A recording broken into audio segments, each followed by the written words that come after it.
guys, so I thought it would be really useful for me to do a quick how to get into the position with your resistance bands.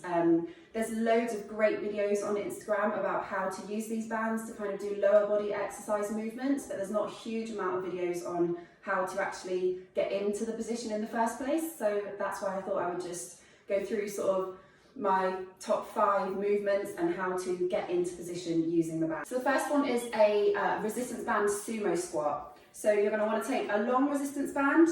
One foot is going to go into one side of the band, and then the other foot is going to go into the other side of the band. In order to get the most resistance, you're going to want to be holding both of the bands. So take the band that's underneath your foot and the top of the band, obviously squeezing at the top of the movement, nice and slow on the decline, and then squeezing at the top of the movement. So I'm holding both of the bands, and then there's one foot on either side of the resistance band. Nice and simple. Okay, so the next movement is a stiff leg deadlift. Again, you're going to want to take your long resistance band, keep it doubled over, pop it down onto the floor, put one foot in one corner, one foot in the other corner, and then you're going to hold onto the bands nice and tight, bending forward, slight bend in the knee. You should feel a pull in your hamstrings, and then squeezing at the top of the movement. Whew. It's hot. Okay, so the next movement is similar to the stiff leg deadlift, but it's a single leg stiff leg deadlift.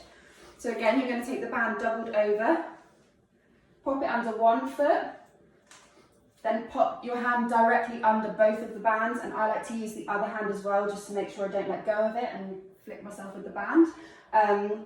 Slight bend in the back leg, front leg is straight, squeezing at the top, feeling the pull in the back of the leading leg. Squeeze. Notice that I'm not squatting down. It's not this movement, it's a hinge, so we're leaning forward.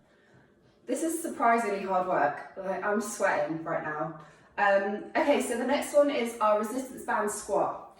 So you're going to open the band up, pop one foot in one side, one foot into the other side, and then there's 2 ways that you can do this movement. You can either have the band up in a front rack position, so your elbows are bent and you're pushing the band into your collarbone.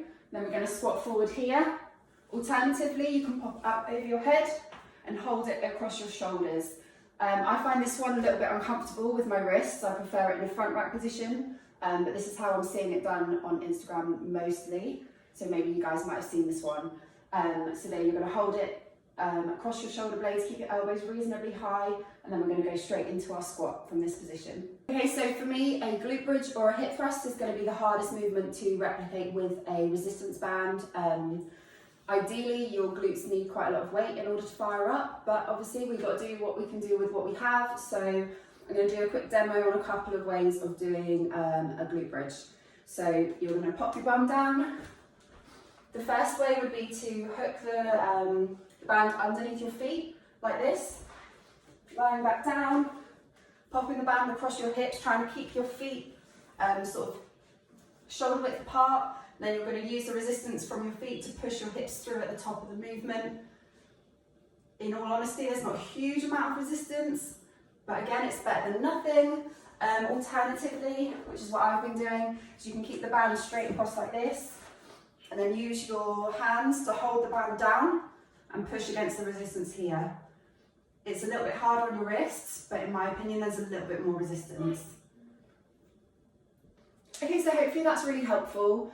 I'm not saying that resistance bands are going to hugely change our body composition or physique, but we've got to do what we can with what we have, like I keep saying. I don't have a huge amount of weights at my disposal, so right now resistance bands are my only choice and my best friend.